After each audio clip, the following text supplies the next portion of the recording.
Bonjour mes chers amis, j'ai promis à quelques-uns parmi vous de vous laisser mon avis sur la modification constitutionnelle qui est intervenue dans notre pays, le Cameroun, récemment, avec l'institution du poste de vice-président.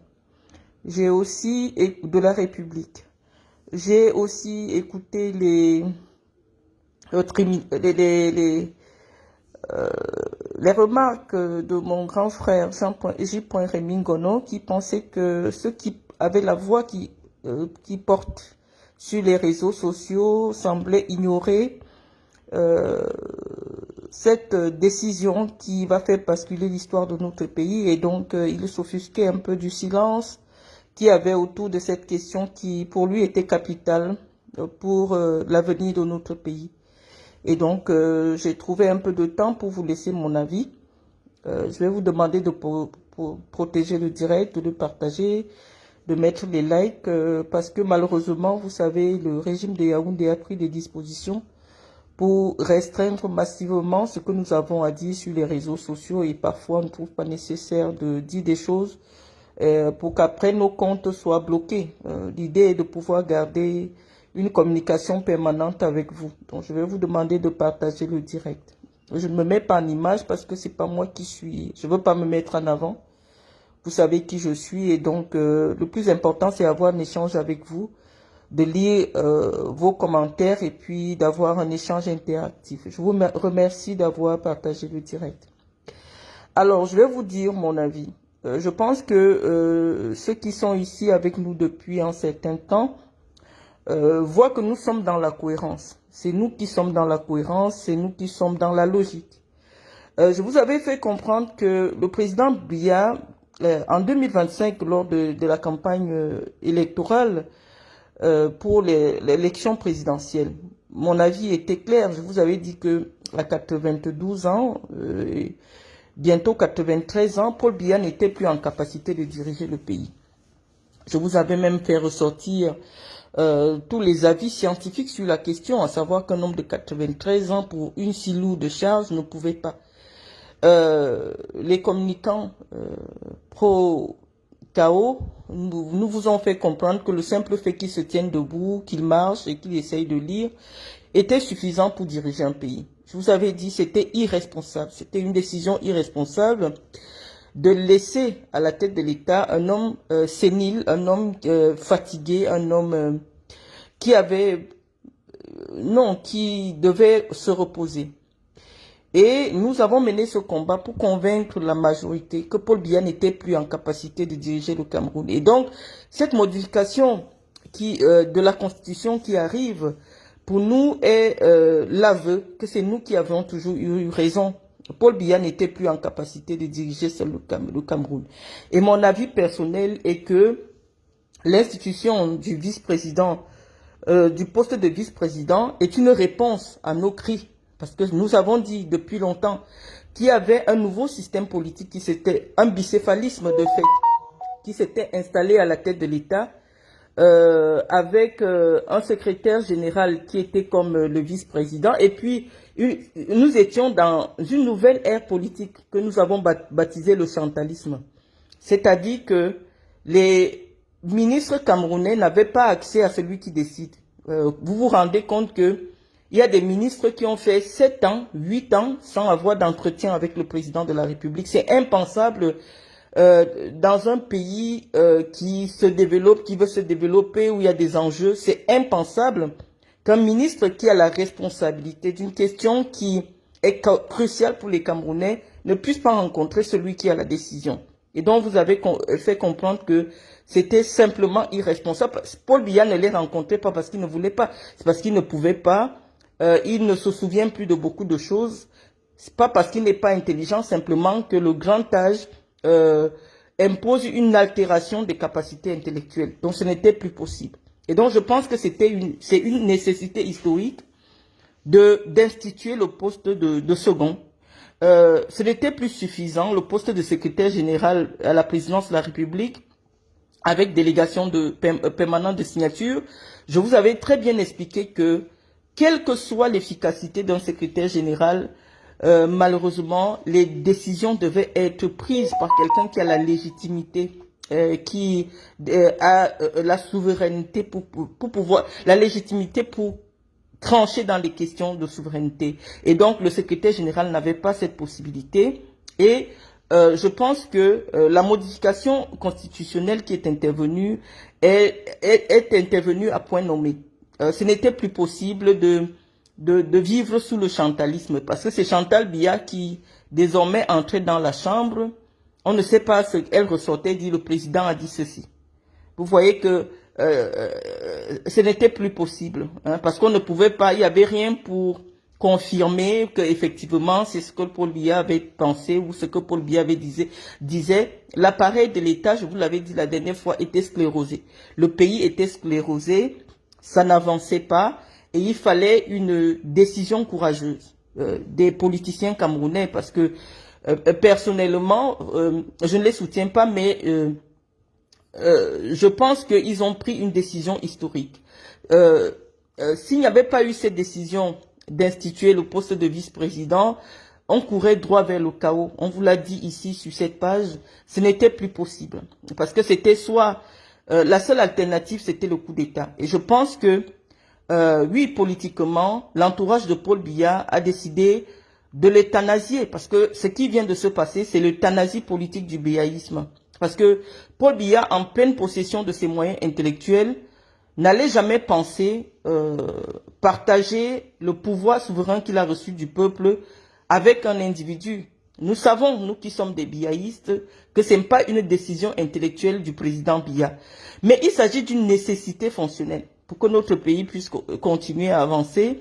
Je vous avais dit qu'à l'âge de Paul Biya, les personnes sont mises sous tutelle de leur famille sur le plan privé. Et donc, sur le plan politique, Paul Biya vient d'être mis sous tutelle politique. Parce que le vice-président va être le véritable président de la République. Et donc, je pense que nous pouvons avoir sa première apparition, peut-être pour présider le défilé du 20 mai. Parce qu'en même temps, il sera aussi le second chef des armées. Et donc, je pense que le vrai président de la République, puisqu'il aura quasi toutes les prérogatives du président de la République, sera le vice-président qui sera nommé. Donc, au fur et à mesure que nous allons avoir cet échange, nous allons développer sur les profils qui peuvent correspondre à cette nouvelle charge qui est importante. Parce qu'on aura à la tête de l'État quelqu'un qui a toutes les prérogatives, mais à qui vous n'avez pas directement remis votre confiance. Ça va être compliqué sur le plan politique. Mais je dis, l'entourage de Paul Biya a décidé de l'euthanasier, c'est-à-dire de finir avec lui, hein, de manière stratégique. Paul Biya, dans sa logique politique, n'a jamais pensé que la souveraineté du peuple pouvait être transmise de cette manière. Donc, c'est pour ce qui arrive de maintenant. Cette décision n'est pas une décision de Paul Biya, mais de l'entourage de Paul Biya qui constate que peut-être la fin n'est plus très loin, ou Paul Biya, comme nous l'avons toujours dit ici, n'est plus en possession de toutes ses capacités intellectuelles, physiques et même spirituelles. Donc, je pense que c'est nous, dans cette bataille idéologique, nous venons de remporter une première victoire, qui est celle d'imposer au régime hyper présidentialiste de Biya le poste de vice-président de la République, qui augure déjà, qui commence à nous montrer que l'entourage de Paul Biya nous a suivis dans les analyses que nous menons ici depuis 2 ans, savoir que Paul Biya n'était plus l'homme de la situation. Et donc, les amis, je vais arrêter un temps d'arrêt pour lire un peu et saluer les personnes qui sont là. Mireille Mpala, bonjour. Et donc, mes amis, je vous disais que l'euthanasie politique de Paul Biya nous fait comprendre que nous sommes en train d'entrer dans la 3e République. Nous venons d'assister avec cette modification. Je voulais peut-être avoir, parce que je sais que cette page, il y a beaucoup de juristes, j'ai lu un texte très brillant du professeur Ona Félicité, la fille du feu professeur Joseph Ona, qui pensait que le Cameroun, ce système de vice-président est un système bâtard. Ma modeste réponse à l'endroit du professeur était que ce que nous assistons en 2026, eh bien, ce qui s'est passé en 1982. C'est-à-dire que les puissances occidentales qui ont beaucoup d'intérêt au Cameroun ont bien compris que Paul Biya, il ne pouvait plus avoir un échange constructif avec Paul Biya puisqu'intellectuellement, physiquement, Paul Biya est mort. Et donc, je pense que cette décision d'instituer un vice-président était une décision d'urgence des puissances étrangères. Parce que je vous ai dit, même lorsqu'un coup d'État est mené, parfois c'est des puissances étrangères qui ont beaucoup d'intérêt dans nos États, qui financent, qui participent à renverser un régime. Et donc je pense qu'il y avait l'épée de Damoclès sur la tête de l'entourage de Paul Biya. On leur a dit, soit ça se passe de cette manière, soit on ne va pas vous soutenir pour maintenir un régime moribond. Parce que actuellement, avant cette décision, ce qui se passait, c'était simplement un régime moribond. Quelque chose qui ne garantissait pas les intérêts des puissances étrangères, qui ne rassurait pas nos partenaires internationaux. Et donc, ce n'était plus possible de continuer dans cette logique. Je pense que la démocratie, pour répondre au professeur, la démocratie... pour s'exercer, a besoin d'un niveau d'évolution des populations. Le Cameroun est encore, la population camerounaise est encore au niveau où il faut la convaincre de la nécessité d'aller voter. Vous voyez qu'on est en 2026, mais au Cameroun, on fait encore des campagnes pour expliquer la nécessité du vote. Donc, on ne peut pas imposer aux Camerounais d'être au niveau de maturité intellectuelle ou politique des habitants ou alors des populations des grandes nations, des anciennes démocraties. C'est pas possible. Donc on pense que l'évolution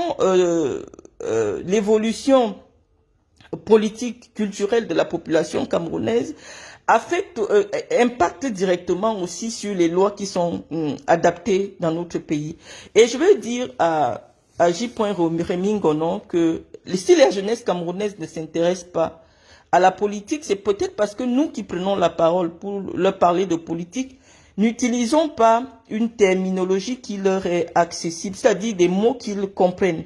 La politique, c'est quelque chose d'extrêmement intellectuel et donc pour attirer le maximum de jeunes à comprendre les discours politiques, il faut utiliser peut-être un langage qu'ils comprennent.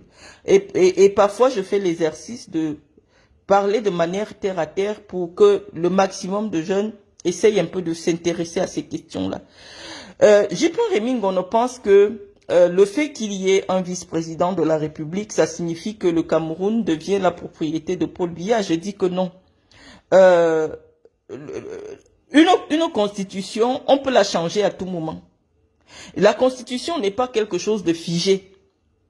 Lorsque on fait une constitution, il peut avoir des enjeux. Il peut avoir des nécessités. Il peut avoir des attentes du peuple. Et ça peut pousser qu'on change la constitution même tous les mois. Donc, on ne peut pas dire que cette constitution-là, elle fonctionnait bien, pourquoi on la change? Non, il y a une nécessité historique. C'est que, de manière irresponsable, Paul Biya a décidé de se présenter pour un second mandat. Il est porté par un parti politique qui est majoritaire dans le pays. Et on constate aussi que les populations camerounaises, dans la grande majorité, ne s'intéressent pas à la politique. Parce que pour une population de près de 25 millions d'habitants, le nombre de personnes inscrites, nous sommes à 8 millions seulement. Ça veut dire que les autres, ça ne les intéresse pas. Et donc, la majorité de ceux qui s'intéressent à ces choses pensent que Paul Biya gère bien le pays. On parle d'abord de ce principe-là. Et donc, ce qui se passe aujourd'hui, c'est le droit des vainqueurs. C'est les vainqueurs qui dictent leurs droits. Ils ont gagné une élection, ils décident de faire des lois qui correspondent à leurs attentes. Il n'y a pas un empiètement dans la souveraineté. Nous leur avons transmis la souveraineté, nous le peuple. Et ils décident en fonction de leurs besoins d'orienter les lois qui les correspondent. Quand quelqu'un gagne une élection, il ne peut pas faire des lois qui vont satisfaire des gens qui n'ont pas voté pour lui. Il faut d'abord qu'on soit d'accord dessus. C'est-à-dire celui qui gagne l'élection va maintenant faire des lois qui vont dans le sens de lui permettre de bien travailler. Hein, dont la constitution peut être modifiée chaque fois que le besoin se présente. Et c'était pour répondre aussi au ministre de l'Est là qui pensait que pourquoi l'urgence qui avait relevé l'urgence avec laquelle ce nouveau texte a été mené. Nous pensons qu'il y a urgence. Nous l'avons toujours dit ici qu'il y a urgence à la demeure. Parce que un décès de Paul Biya, avec la constitution que nous avions, nous savions très bien qu'une élection, une nouvelle élection, ne peut pas être organisée. On l'avait dit, ce sera le chaos pour le pays. Il faut penser au Cameroun, il faut penser à l'avenir. Vous êtes nos parents, vous êtes en train de partir. Une petite pensée à la fille du président, l'ancien président du Sénat, Niat, chez qui j'ai séjourné à Paris un moment. Mes sincères condoléances pour le décès de son papa, pour s'arrêter, mais on ne pouvait pas, ces vieux sont en train de partir. Donc, on est en train de dire qu'il y a urgence.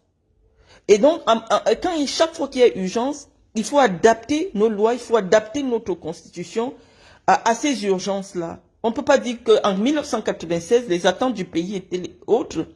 En 2026, je sais pas, en 2026, 30 ans plus tard, le pays a évolué, les attentes sont différentes. On veut une transition paisible.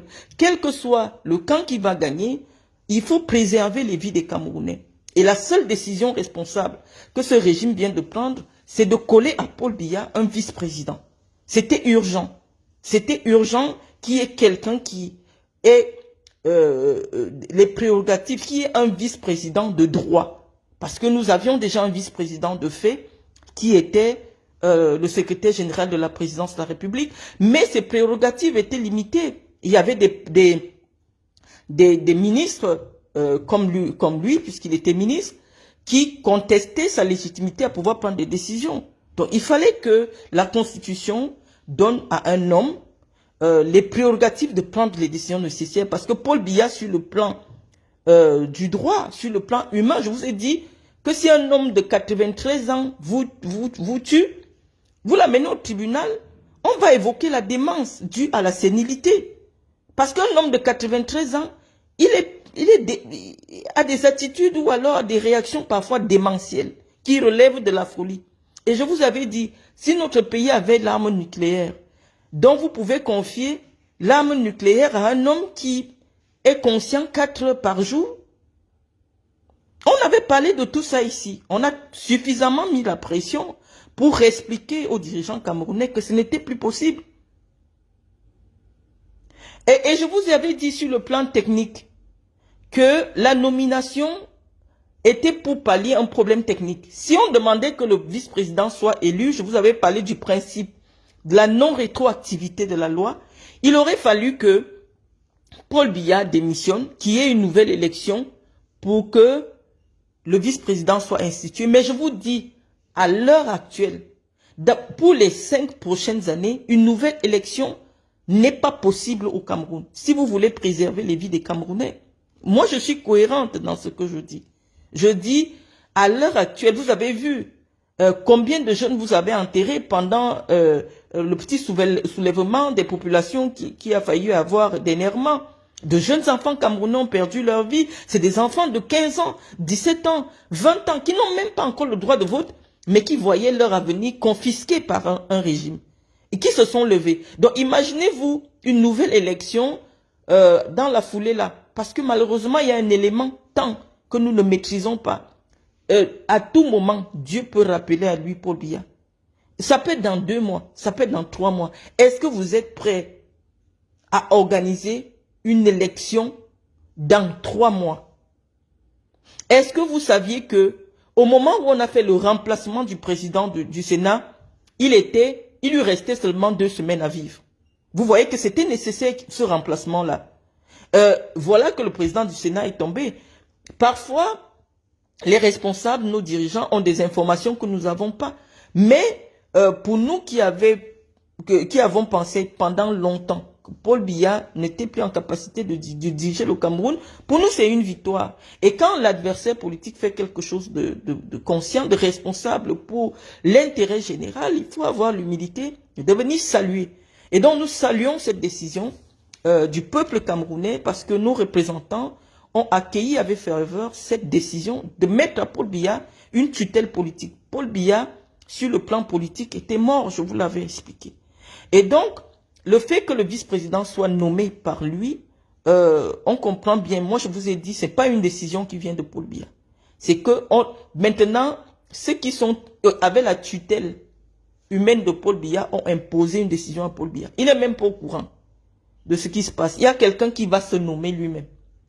Et donc, celui qui va se nommer lui-même, je reviens dessus parce que lorsque nous échangeons la dernière fois, vous m'avez dit, Marlène, pourquoi il n'y a pas le remaniement? Je vous avais dit que ce n'est pas le Cameroun en 2026 n'a pas besoin d'un remaniement. Le Cameroun a besoin d'un changement de cap. C'était pas le remaniement. Et donc, ce changement de cap est intervenu avec un bicéphalisme de droit, c'est-à-dire deux personnes.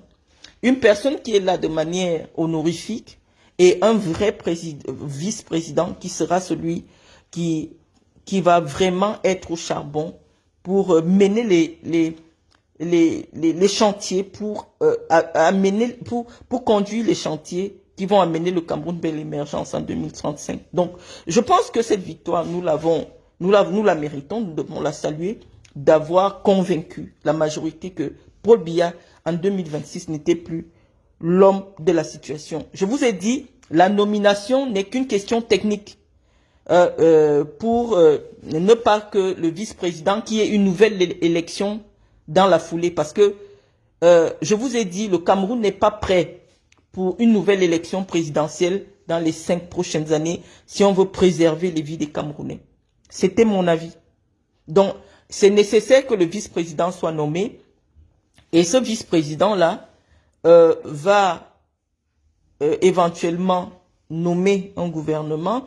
Nous allons, dans la suite de notre échange, essayer un peu de questionner les profils, mais de manière cohérente. Si on restait dans la cohérence politique, celui qui fait office de vice-président depuis pratiquement plus d'une décennie, à savoir le ministre d'État Ngongo, était la personne la plus qualifiée sur les questions de l'État, sur les questions de la gestion de l'État, pour reprendre de manière logique ce poste.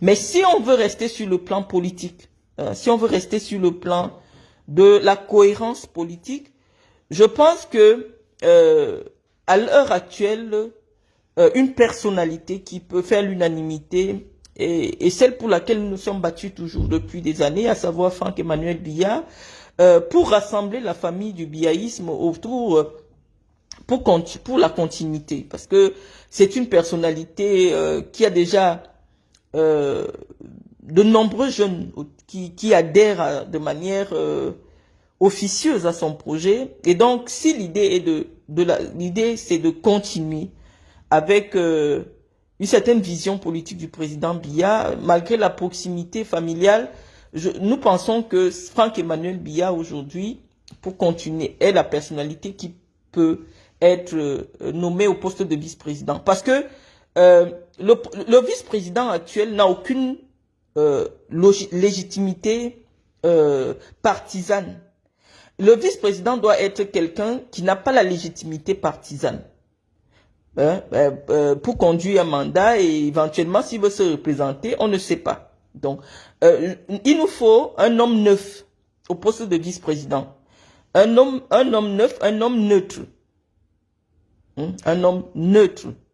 Et je ne pense pas qu'aujourd'hui, l'exercice, la longévité de Ngongo au poste de secrétaire général lui a valu beaucoup d'ennemis au sein même du gouvernement qui vont tout faire pour s'aborder son travail si c'est lui qui était désigné vice-président de la République. Je pense que le poste de vice-président doit revenir à quelqu'un qui n'a jamais occupé un poste de responsabilité et à qui on ne peut pas imputer je veux dire, les 30 ans du régime de Biya, les 43, c'est-à-dire, on est tellement embrouillé qu'on veut même réduire le temps que Paul Biya passait à la tête de l'État. Non, c'est pas 30 ans que Paul Biya passait à la tête de l'État. Paul Biya a passé 43 ans et nous sommes dans la 44e année. C'est long, c'est difficile. Moi, je vois une lueur d'espoir pour la libération du peuple camerounais. Chers frères camerounais, nous devons accueillir avec beaucoup de ferveur cette décision. C'est le changement qui arrive. Ce sera un homme neuf, oui, qui va peut-être terminer le mandat de Paul Biya, ça c'est vrai. Mais quel que soit le cas, il devra se présenter à une élection parce que après le mandat il est de 7 ans, il reste 6 ans et quelques. Si Paul Biya était empêché ou du moins n'était plus en capacité ou alors la vacance au poste de président de la République était constatée dans les mois qui suivent, oui, on aura le temps de voir à l'œuvre ce que cette personne est capable de faire et de sanctionner aux prochaines élections. Mais ce que nous devons tenir en tête, ce que nous devons avoir dans nos têtes, c'est que le régime a changé. Le régime a changé. Le changement que nous avons voulu est arrivé. Ce sera un Camerounais. Ce ne sera pas un Chinois qui sera vice-président.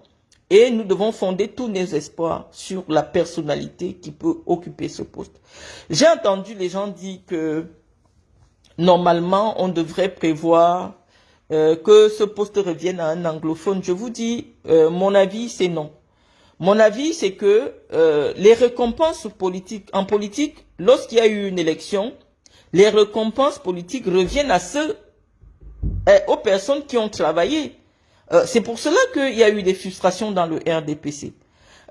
C'est-à-dire que la région du Nord-Ouest n'a pas voté le président Biya. La région du Sud-Ouest n'a pas voté pour le président Biya. Et pourquoi? Parce qu'on veut accommoder une région, on décide que le vice-président de la République vienne d'une région qui a rejeté l'offre Biya. Ça n'a pas de sens sur le plan politique. Ça n'a pas de sens sur le plan politique. On récompense les régions qui se sont manifestées à 100%, 90%, qui soutiennent le régime, qui ont soutenu Paul Biya pendant 43 ans. Et dans cette course-là, il y a trois grandes régions qui ont démontré leur fidélité infaillible. Il y a la région du Sud, il y a la région du Centre, il y a la région de l'Est. Et donc forcément, le moment est venu, parce que ce sont des régions qui ont été oubliées, qui ont été négligées, qui ont été sacrifiées. Ah bah c'est le moment de cette récompense politique, parce que ils récupèrent le pouvoir de leurs frères. Paul Biya ne sera plus président. Il sera président je veux dire, honorifique. Mais ces trois régions qui ont offert un score retentissant au renouveau doivent être récompensées. C'est mon avis, c'est de la politique. C'est de la politique. Donc, le vice-président, forcément, parce que c'est lui qui va récupérer, il récupère le mandat de Paul Biya, doit être originaire de ces trois grandes régions qui ont démontré une fidélité sans faille au président Biya. Et donc, si le président Biya veut rester cohérent, ou est-ce qu'on peut demander la cohérence à quelqu'un qui est incohérent? Non. Nous savons simplement que celui qui sera vice-président, c'est lui qui a utilisé Paul Biya comme un cheval de Troie pour prendre le pouvoir. Parce que lorsque la candidature de Paul Biya avait été présentée, nous avions dit que ce n'est pas Paul Biya qui se présente, c'est un système qui veut prendre le pouvoir, qui veut utiliser Paul Biya, le capital sympathie que Paul Biya jouit auprès de l'opinion pour faire croire que c'est Paul Biya qui pose la candidature. Nous avons été toujours cohérents et l'histoire nous donne raison, à savoir que Paul Biya ne voulait plus d'un mandat. Paul Biya est fatigué, il ne sait plus rien du Cameroun, même ses propres enfants, il ne les reconnaît plus. Donc celui qui va être nommé là, c'est lui qui a préparé la candidature. C'est lui qui est président du Cameroun depuis au moins 5 ou 10 ans. Donc, c'est sans surprise. Et ces personnalités, je vous ai dit, elles sont au nombre de 2. Franck-Emmanuel Biya, qui est devenu le conseiller très proche de son père, qui, sans avoir une fonction officielle, qui tranche, qui essaye de jouer les intermédiaires, dont la vie est requise dans toutes les questions importantes du pays. Et puis, il y a le secrétaire général de la présidence de la République, Ferdinand Ngongo, qui est l'opérationnel, qui est le ministre opérationnel, qui fait tout le travail qui était normalement réservé pour le président de la République. Donc, en temps normal, ce poste devait revenir à ces 2 personnalités-là. Mais je vous ai dit, mon choix de droit, c'est Ferdinand Ngongo. Mais, politiquement, Ferdinand Ngongo ne pourra pas prospérer. Parce qu'il a trop d'ennemis. Il va terminer le mandat, mais comment il va faire pour rassembler la famille Biya pour la nouvelle élection? Parce que l'idée est toujours que le RDPC soit toujours au pouvoir. Comment il va faire? C'est ça le problème. Parce que si Ngongo devient vice-président, à la prochaine élection, il ne passe pas. Le RDPC perd les élections. Il ne passe pas parce que les gens qui ont travaillé avec Paul Biya vont travailler pour que Ngongo échoue. Parce que le poste que Ngongo a occupé pendant de longues années, c'est un poste qui vous attire trop d'ennemis.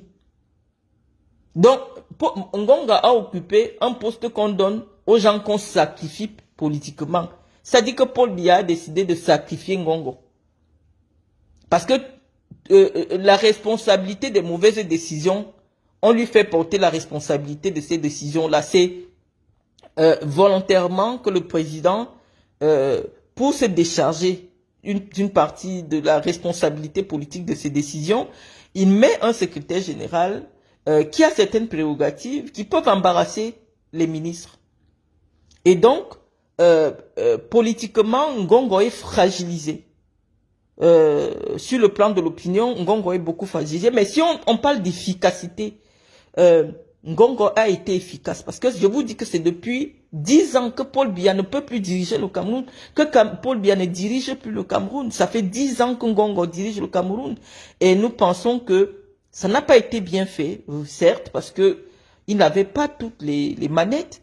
Mais il a été courageux. Il a pu maintenir la cohésion de la nation, il a pu maintenir le régime. Et donc, il lui faudrait une récompense. Il faudrait une récompense en Ngongo. Mais le poste de vice-président, si ce poste revenait en Ngongo, le RDPC perd l'élection en 2032. Le RDPC, ce sera de l'histoire ancienne parce que Ngongo ne peut pas rassembler toute la famille des biaïstes. Donc, si le régime veut perdurer, malheureusement, il faut chercher un homme neuf, un homme qui connaît les questions de l'État, un homme qui peut rassembler tout le monde, un homme vierge qui n'a jamais été trempé à quoi que ce soit. Et cette virginité politique, fort heureusement, elle revient à Franck-Emmanuel Biya, dont les Camerounais sont aujourd'hui convaincus que malgré son patronyme, a une certaine efficacité, a une certaine vision, parce que on sait que dans l'ombre, depuis au moins 5 ans, c'est lui qui dirige le Cameroun. Donc, bon, je vais maintenant lire les insultes. Cette femme de Mvutu. Ouais, mes frères, pourquoi vous m'insultez? Vous me demandez mon avis, je vous le donne. De manière, comment on dit, pédagogique. Je viens vous donner mon avis, vous venez m'insulter. Je vous dis que le président de l'Assemblée nationale est déjà de la région de l'Ouest qui a soutenu Paul Biya. À 46%. On leur a donné quand même l'Assemblée nationale. Le président du Sénat, qui est la deuxième personnalité du pays, est déjà du grand bloc du Nord. Donc, les autres postes-là, mes frères, ne venez plus bagarrer. C'est-à-dire que il y aura toujours un premier ministre. Parce que le vice-président de la République ne va pas coordonner l'action gouvernementale. Ce ne sera pas son rôle. Donc forcément, le poste de Premier ministre ne va pas disparaître. Et je vous dis que rien ne vous empêche de changer la Constitution, parce que moi je suis sûr, vu la complexité de cette nouvelle, de ce nouveau poste, le prochain président va enlever le poste de vice-président. Donc pour moi, je ne m'inquiète pas. Je sais que ce n'est pas une histoire qui va durer pendant plus de 5 ans. Cette histoire de vice-président, c'est pour ça que intellectuellement, moi, ça ne me choque pas. Parce que je sais que c'est une nécessité, c'est quelque chose que personnellement, j'ai demandé. Donc, c'est en cohérence avec mes idées. Donc, je ne vais pas venir cracher sur ce que moi je dis depuis 2 ou 3 ans. Ça n'a pas de sens. J'ai comme l'impression que ceux qui dirigent le Cameroun sont branchés à ma page. C'est moi qui dis que Paul Biya ne peut plus. Et ça m'a valu l'exil. Ça m'a valu que je sois persécuté pour chasser à travers le monde. C'est moi qui suis dans la cohérence. Moi, je ne suis pas dans l'émotion. Donc, je ne vais pas venir cracher quand il y a des décisions qui rejoignent ma vision intellectuelle. Je ne vais pas venir cracher dessus. On dirait qu'aujourd'hui, je suis comme l'idéologue d'une certaine majorité. C'est moi qui dis que Paul Biya ne peut plus. Donc pourquoi je vais venir dire non? Et de manière stratégique, on est en train de chasser Paul Biya du pouvoir. Je vous dis que Paul Biya, avec tous ses moyens intellectuels, ne peut pas accepter ce qui vient. On vient d'euthanasier Paul Biya. C'est-à-dire que quand tu as ton chien, tu sais qu'il est vieux, au lieu de prendre le couteau pour trancher son cou, tu l'amènes chez le médecin, le vétérinaire, on lui injecte un truc qui fait qu'il meurt à petit feu. Et c'est ce qui vient de se passer avec cette décision. Les gars ont décidé d'euthanasier Paul Biya. C'est fini pour Paul Biya là. C'est fini. Ils vont le mettre en quarantaine, il va rester au village là-bas. C'est fini pour Paul Biya. On dit, allez vous reposer au village. Ce qui vient de se passer, c'est la même chose qui a été imposée à Mugabe, mais de manière plus intelligente, parce que les Camerounais, c'est des intellectuels. C'est-à-dire, ils ont sorti un Cora à Paul Biya. Paul Biya n'est pas conscient de ce qui est en train de lui arriver. Les gars ont arraché le pouvoir de force entre les mains de Paul Biya. Et comme moi, je suis dans cette mouvance intellectuelle, pourquoi je vais venir cracher sur eux? Je ne vais pas cracher sur eux parce que je sais que les gars ont pris. Maintenant, on attend seulement la tête de celui qui a pris. C'est tout parce que je sais que c'est fini. Paul Biya va vivre 360 jours par an en Vomeka. Il ne va plus monter. On va dire qu'allez vous reposer. De manière stratégique, les gars ont fait le coup d'état scientifique. C'est fini. Et c'est passé propre. Donc ça ne sert plus à rien. Ne vous attaquez plus à Paul Biya. Paul Biya est président honorifique du Cameroun. Même le défilé. Parce que pourquoi on n'est pas un homme qui vient s'écouler, qui fait pipi sur lui pendant le défilé? On va dire au président, restez en Vomeka. Le vice-président va vous représenter au défilé. Vous n'allez plus voir Paul Biya. Parce que humainement, on ne trimballe pas un homme de 93 ans partout dans... Non, Paul Biya, je pense que le vice-président va faire ses premières sorties avec l'arrivée du pape, avec le défilé du 20 mai qui arrive. Donc, dans pas très longtemps, oui, on aura l'homme fort qui vient de prendre le pouvoir en vrai. Parce qu'il y a eu le coup d'état scientifique. Scientifique veut dire que les gars ont utilisé la science pour enlever le pouvoir entre les mains de Paul Biya. Et c'est fait, c'est fini. Mais je sais que ça ne va pas, c'est pas une disposition constitutionnelle qui va prospérer dans le temps. Parce que c'est la porte ouverte à tous les emplois, à une instabilité politique au Cameroun. On ne peut pas avoir à la tête de l'État quelqu'un qui va se mouiller pour être élu. Et dès qu'il est élu, il nomme quelqu'un qui va lui pourrir la vie ou bien qui va... Ça peut aller loin jusqu'aux empoisonnements, parce que la stabilité de l'État reposait sur le fait que même si le président meurt, vous partez aux élections. Vous partez quand même aux élections. Il y a une nouvelle élection. Mais avec cette nouvelle disposition constitutionnelle, quelqu'un est élu. Il nomme quelqu'un qui a à 95%, 99% le même pouvoir que lui. Et qui peut continuer le mandat. Non, mais il y aura les coups d'État chaque fois. Les gens vont empoisonner le président, les gens vont fragiliser le président, parce que malheureusement, le président devient fragile. Lui, il se bat politiquement, il prend un mandat. Les Camerounais lui donnent le pouvoir. Mais il y a quelqu'un qui est obligé. Parce que ce que vous ne savez pas, c'est que dès qu'il y a déjà quelque chose dans la Constitution, ça devient une obligation pour la personne qu'on va nommer. Ça veut dire qu'il ne peut plus, sans changer la Constitution, décider de ne pas nommer un vice-président qui a le même pouvoir que lui et qui va continuer son mandat. Donc, je sais que c'est quelque chose de ponctuel, qui ne pourra pas, qui intellectuellement n'a pas de logique, mais qui est nécessaire pour pallier à l'urgence dans laquelle le Cameroun est aujourd'hui. Ce n'est pas quelque chose qui peut durer. C'est pour ça que moi, je ne suis pas sorti pour tirer sur cette disposition. Parce que je sais que c'est une urgence, c'est une situation d'urgence. À situation d'urgence, décision d'urgence. Nous n'avons pas les informations sur la santé de Paul Biya. Je vous rappelle que en 1982, quand Ahidjo décide de partir, c'est parce que le diagnostic des médecins était clair. Je vous avais dit que quand vous vous soignez chez les Blancs, quand vos jours approchent, ils vous disent, il vous reste 6 mois. Les papas comme les Paul Biya, ils ont des cancers de la prostate, ils ont des maladies bizarres. On dit, allez arranger, parce que vous n'en avez plus pour longtemps. Allez arranger votre famille, machin. Les Blancs vous disent, quand il ne reste plus longtemps. Donc, ces informations-là, vous ne les avez pas. Hein? Peut-être les médecins ont déjà été formels, qu'il ne reste plus longtemps. Malheureusement, pour le cas d'Ahidjo, le diagnostic n'avait pas été, le diagnostic avait été biaisé. On lui a dit, allez rapidement désigner un dauphin constitutionnel parce que votre état de santé n'augure rien de bon. Mais dans le cas de Paul Biya, nous tous nous sommes conscients que le père là, à tout moment peut nous lâcher.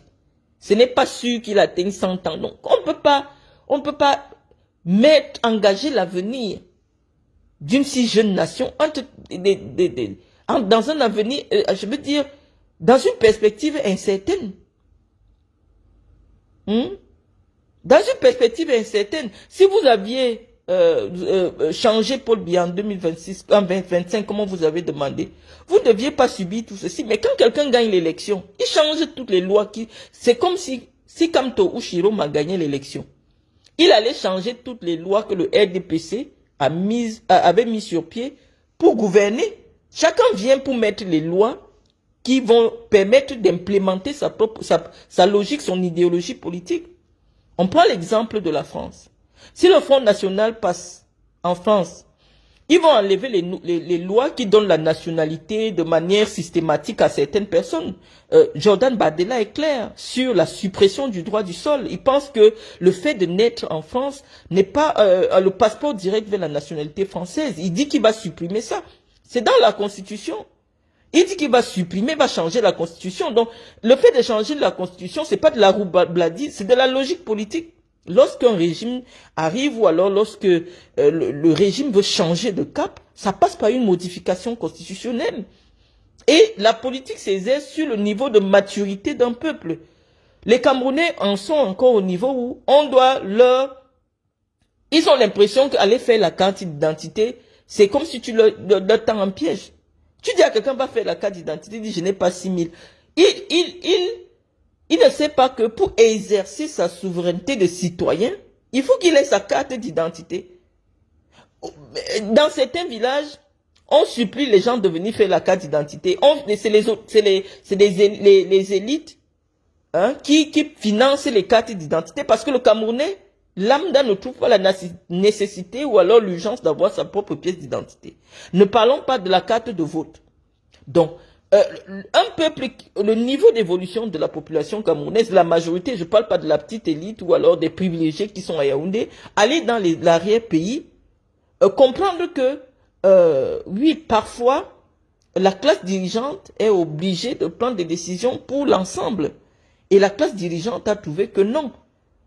C'est nous qui avons raison. Il faut euthanasier politiquement Paul Biya. Paul Biya, c'est fini. Le régime est fini, le régime est tombé. Un autre homme fort va se lever, que ce soit Ferdinand Gongo ou je sais pas, Philemon Yang, je vois d'autres parlent de Philemon Yang. Mais si c'est Philemon Yang qui continue le mandat de Paul Biya, ah, nous, on va être dans la rupture. Parce que on ne peut pas être en train de soutenir une personne qui est originaire d'une région qui est en rupture de banque depuis une dizaine d'années. Hein? Donc, nous, de la région du Sud, nous n'allons pas l'accompagner. Nous, on va s'asseoir ici pour dire qu'on n'est plus là. En vrai, cette fois-là, donc nous pensons que les régions du centre, sud et est, cette fidélité, cette abnégation doit être récompensée. Hein, parce que Ngongo est déjà originaire du centre, c'est lui qui était le vice-président de fait.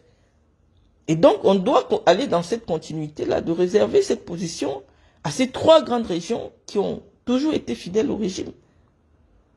Donc, c'est mon avis, les amis.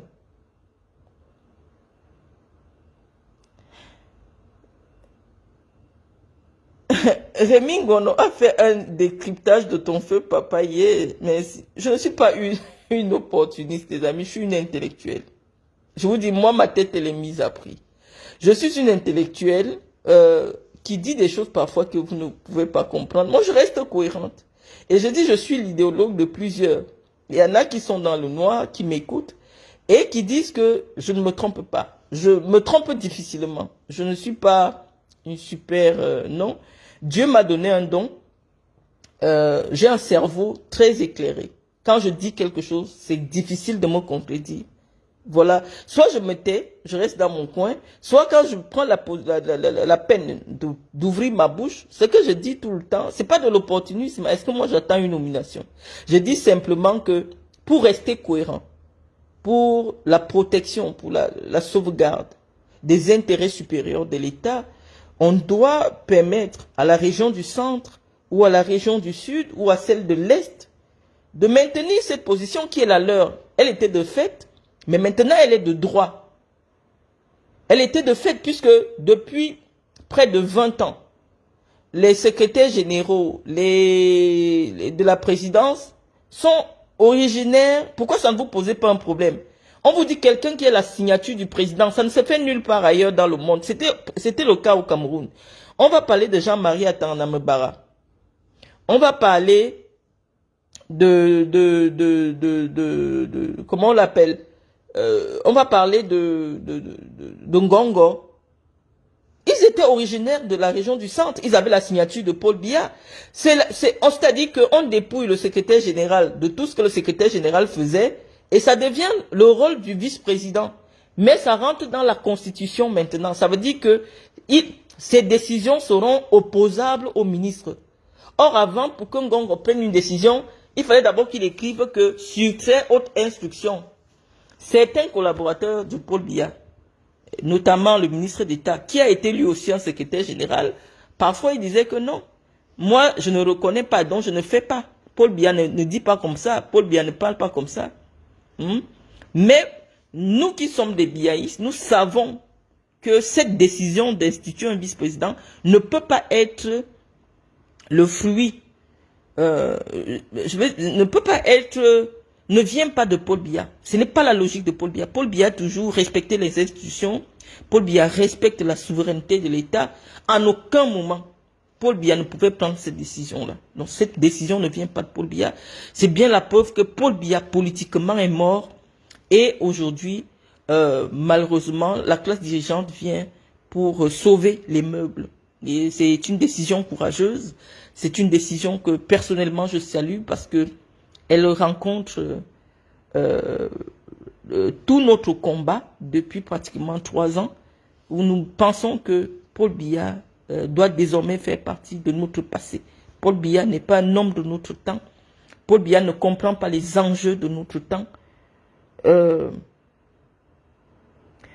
n'ai pas parlé des boulous ici. Je dis, le pouvoir, ça se repartit. Il y a un respect de l'équilibre, des équilibres, un respect pour qu'il, en fait, le maintien de la paix au Cameroun repose sur le respect des équilibres.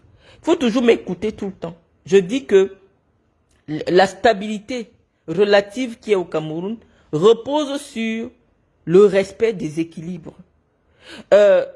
Lorsqu'on voit que le Sénat est déjà à l'ouest, le Grand Ouest. Lorsque le Sénat est dans le Grand Nord, l'ouest prend l'Assemblée nationale, l'autre poste de la République qui sera le vice-président, parce que de fait, sur le plan politique, il ne pèse pas. Le vice-président n'est personne en fait. C'est vrai qu'il exerce le pouvoir du président de la République, mais sur le plan politique, il n'existe pas.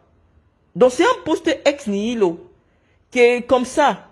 C'est pour cela que c'est le rôle que le secrétaire général jouait. On a seulement changé de dénomination en lui donnant juste une consécration constitutionnelle.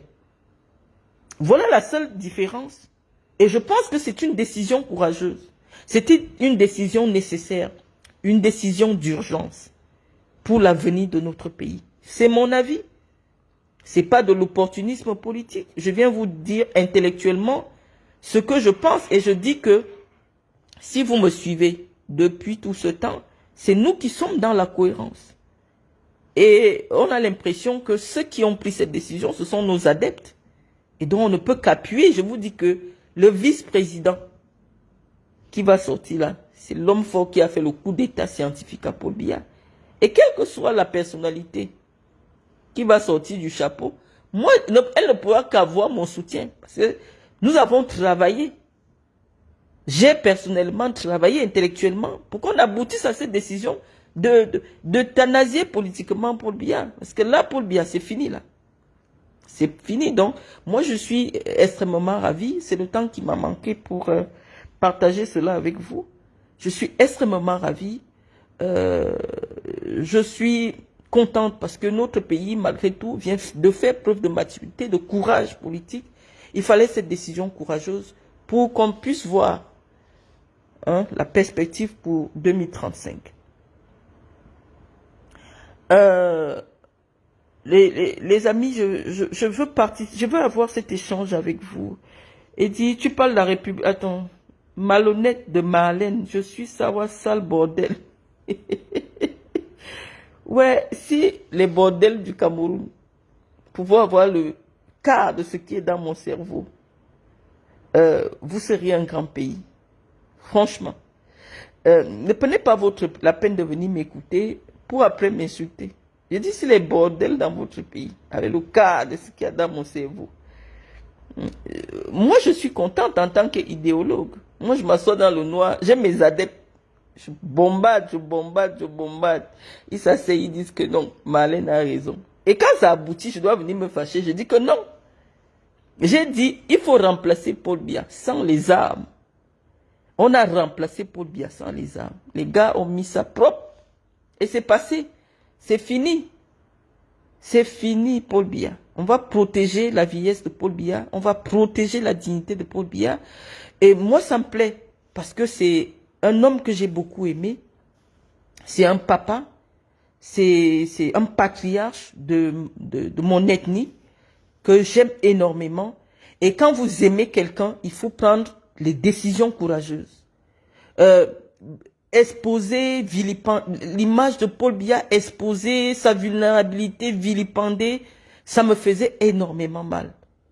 Et qu'on se retrouve avec une personne pas outillée comme la première dame du Cameroun, qui jouait à un petit jeu qui nous agaçait, il fallait des gens qui prennent sur eux de venir être en rupture claire avec ce qui se passait. Nous avons été en rupture claire et nous disons que nous allons soutenir le vice-président de la République, que ce soit Mbamileke, que ce soit Ngongo, que ce soit, je ne sais pas. Ah oui, nous allons le soutenir parce que il correspond à notre vision idéologique. Donc nous allons le soutenir. Quelle que soit la personnalité, parce que nous savons que c'est elle qui a fait le coup d'État. Nous allons le soutenir parce que nous sommes dans cette logique du changement. Si c'est Kamto qui est vice-président du Cameroun, non, moi j'adhère, je commence à soutenir Kamto. Mais Kamto va faire comment? C'est pour ça que nous disons que moi je n'ai jamais été membre de notre parti, je parle des affaires de mon parti et je salue les dirigeants, la classe dirigeante du RDPC qui a pris une décision historique, responsable, de mettre Paul Biya sous tutelle politique. C'était plus possible. Ce n'était plus possible. Donc sur ce, les amis, je ne vais pas rester pendant trop longtemps. Je ne sais pas quelle est la question que nous n'avons pas évoquée ici. Nous disons que, quelle que soit la personne, non, nous sommes ses soutiens sur Facebook. Dès qu'on sort seulement le nom, notre page se transforme en tam-tam de cette personne. Parce que on sait que c'est notre adepte. On sait que c'est notre adepte. Moi, je ne suis pas encore prête à occuper un poste de responsabilité au Cameroun. Sérieux. Vraiment, moi, je suis en exil. Je ne suis pas prête. Mais nous allons soutenir le vice-président, quelle que soit la personne. Si c'est Chiroma, on le soutient seulement. Marlène, que feras-tu si Chantal Biya est vice-présidente? Non, je vais la soutenir. Je vais comprendre que non, là, elle n'a pas eu besoin du doctorat non. Elle n'a pas eu besoin d'avoir le BPC. Non, si Chantal Biya est nommée vice-président, non. Non, je vais me mettre à genoux. Je vais confirmer que l'école ne fait pas tout dans la vie. L'école, c'est nécessaire, mais l'école, ce n'est pas tout. Si Chantal Biya réussit à se faire nommer vice-président de la République, non, moi, je viens déposer les armes. Non, on a combattu Chantal Biya parce qu'on savait que c'est elle jouait un petit jeu qui nous énervait. C'est-à-dire qu'elle sort de la chambre, le président a dit que personne ne voit le président. Personne n'a accès au président. Il a pris des responsabilités politiques, il doit exercer le pouvoir. Pourquoi les interlocuteurs, des collaborateurs l'interlocutrice est devenue Chantal Biya? On a dit qu'il y a le chantalisme et on a dit non.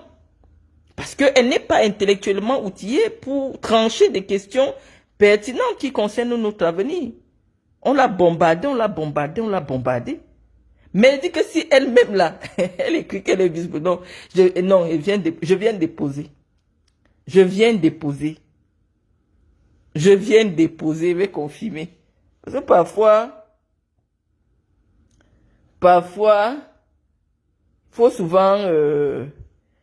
il faut souvent, si c'est Samuel Eto'o, non, je vous ai dit que quelle que soit la personnalité, vous devez savoir ce que c'est elle qui a fait le coup d'État. Scientifique.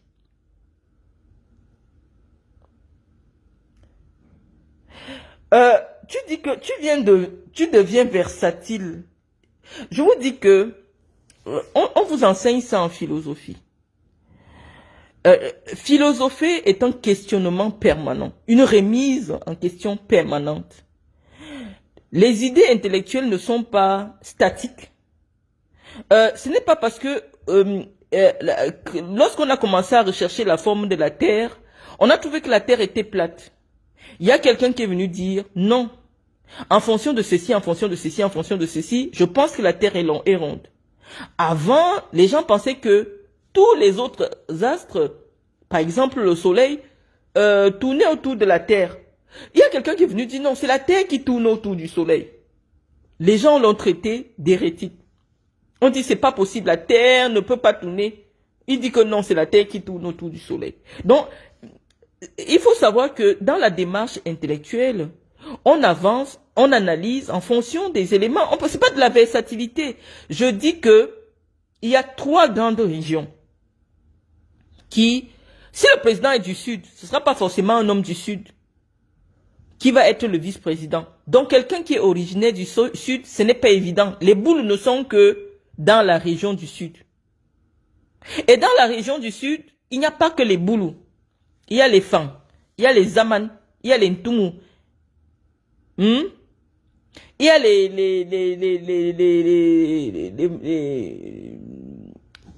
comment on les appelle, les Mabeya. Et de Kribi, toutes les ethnies de Kribi, les tribus de Kribi, les clans de Kribi que je ne connais pas.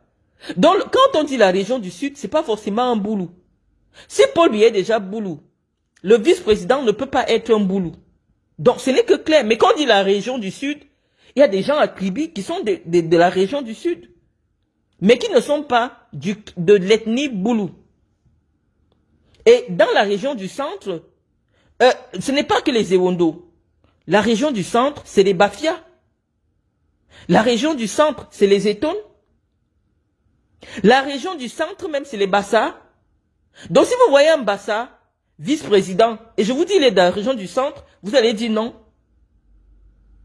Et on parle de la région de l'Est. Moi, je suis Boulou, mais je ne comprends aucune langue de la région de l'Est. Qu'est-ce que j'ai à voir en commun avec des gens de la région de l'Est? Si je pense que il est aujourd'hui important que cette région qui a toujours été oubliée, la région de l'Est, puisse occuper un poste de responsabilité important dans la République. Parce que depuis 43 ans, cette région a été fidèle. Cette région a soutenu le régime, mais il n'y a jamais eu un retour d'ascenseur significatif. Donc la région de l'Est peut aujourd'hui valablement réclamer que la République, ou que le régime, ou que le biaïsme lui fasse un retour d'ascenseur efficient. Ils ont toujours occupé des postes de second, des postes pas très importants. Donc je pense que c'est mon avis politique. Pour sauvegarder la famille du biaïsme, peut-être qu'il serait temps qu'un ressortissant de la région de l'Est puisse valablement occuper un poste de premier plan dans l'appareil de l'État. Pourquoi pas? C'est mon avis. Je pense que quand on fait de la politique, il faut essayer de manager tout le monde. Quand je dis le Sud, c'est pas forcément les Boulous. Les Boulous, c'est un petit cas. Bon, je vais vous laisser les amis. Ma batterie n'est plus très en accord avec moi. Je vous souhaite un bon dimanche. J'espère que ce que je vous ai dit va vous aider. À très bientôt.